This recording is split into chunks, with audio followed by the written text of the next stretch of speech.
Bismillahirrahmanirrahim. Today we are going to discuss something different from our subject and that is economics. Economics जो है इसकी बात सबसे पहले की थी 1776 में एडम स्मिथ ने अपनी बुक में। उनकी बुक का नाम क्या था? उनकी बुक का नाम था an inquiry into the nature and causes of wealth of nations. ये उनकी बुक का नाम था जिसमें उन्होंने इकोनॉमिक्स का जिक्र किया था। इकोनॉमिक्स बेसिकली उन्होंने वहाँ पर पॉलिटिकल इकोनॉमिक्स की बात की थी, इसीलिए उनकी बुक में जो इकोनॉमी का जिक्र किया गया था उसको हमने पॉलिटिकल इकोनॉमी कहा। ठीक है, तो इकोनॉमिक्स जो है ये वर्ड ग्रीक वर्ड से निकला है। एक ग्रीक वर्ड जो है वो है ओइकोस जिसका मतलब होता है अ हाउस, और दूसरा वर्ड जो है वो है निमिन।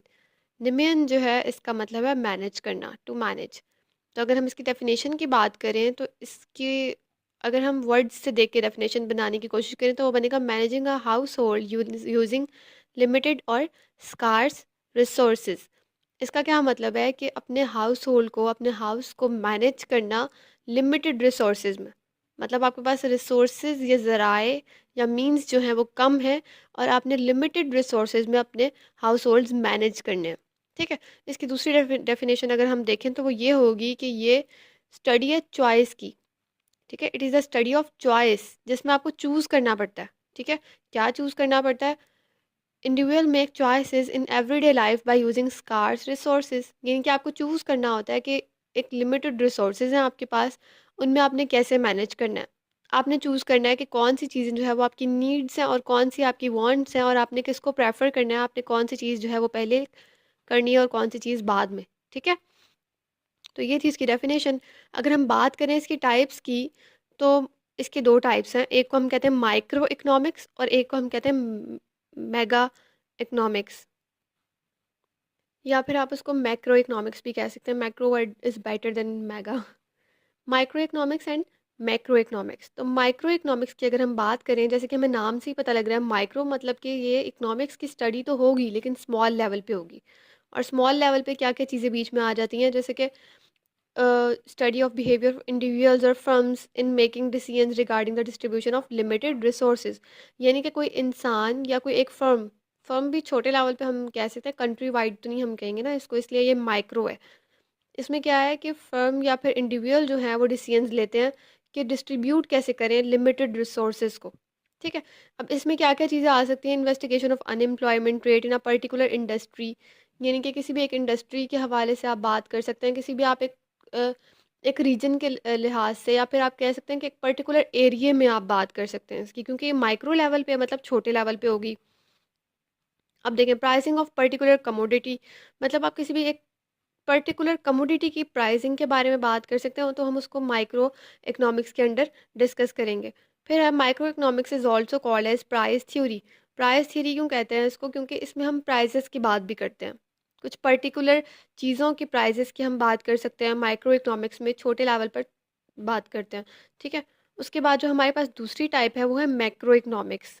मैक्रो इकोनॉमिक्स क्या होती है कि लार्ज स्केल पर हम इकोनॉमिक्स को डिस्कस करते हैं, या लार्ज स्केल पर नेशन वाइड या फिर हम कह सकते हैं कंट्री वाइड जो है हम किसी भी चीज़ को डिस्कस करते हैं, इकोनॉमिक्स को डिस्कस करते हैं, हम रिसोर्सेज की डिस्ट्रीब्यूशन को डिस्कस करते हैं, हम प्रोडक्टिविटी को जो है वो डिस्कस करते हैं। तो ये सारी चीज़ें जो है वो मैक्रो इकोनॉमिक्स में आती हैं। अब हम इसकी डेफिनेशन देखते हैं। It is concern with large scale और general economic factors such as interest rate. Interest जो है ना ये इंटरेस्ट रेट जो है ये भी हमारे कंट्री की अगर हम बात करें तो सबसे जो इंटरेस्ट रेट जो है वो हर बैंक का अलहदा नहीं होता। ठीक है, इंटरेस्ट रेट जो है वो भी कंट्री वाइड सेलेक्ट किया जाता है। ठीक है, तो उसके अलावा अगर हम बात करें नेशनल प्रोडक्टिविटी की, लिटरेसी रेट की और जीडीपी की, तो ये सब चीज़ें जो हैं जीडीपी वगैरह, ये स्मॉल लेवल पर हम नहीं डिस्कस करते बल्कि हम इनको मैक्रो लेवल पर डिस्कस करते हैं, वाइड लेवल पर डिस्कस करते हैं, इसलिए हम इसको कहते हैं मैक्रो इकोनॉमिक्स।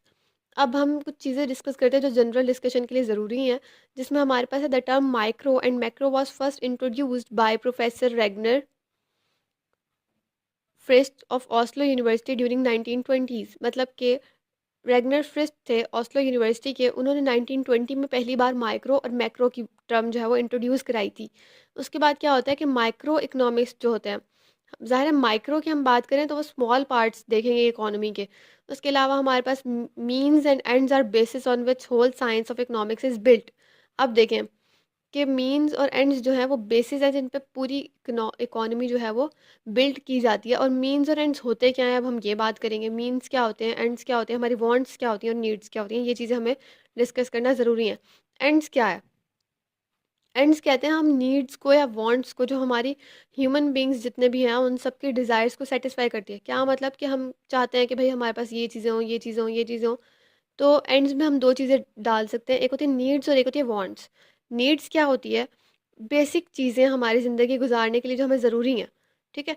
जैसे कि हम हवा चाहिए, हमें पानी चाहिए, घर चाहिए, खुराक चाहिए, ठीक है? तो ये चीज़ें जो हैं ये हमारी नीड्स हैं, जिनके बगैर हमारी लाइफ गुजरना मुश्किल है, बल्कि शायद हम कह सकते हैं कि नामुमकिन है। उसके बाद अगर हम बात करें वांट्स की, तो वांट्स हमारी वो डिज़ायर्स होती हैं जो हम कहते हैं कि मतलब वो नीड्स के अलावा होती हैं। जैसे हम कहते हैं हमें एक लग्जरी चाहिए, हमें अच्छा घर चाहिए, गाड़ी चाहिए, ये वो, तो ये चीज़ हमारी नीड नहीं है।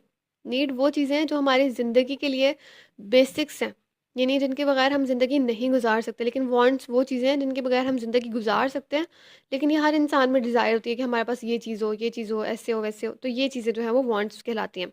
वांट्स जो है वो अनलिमिटेड होती हैं और कभी ख़त्म नहीं हो सकती।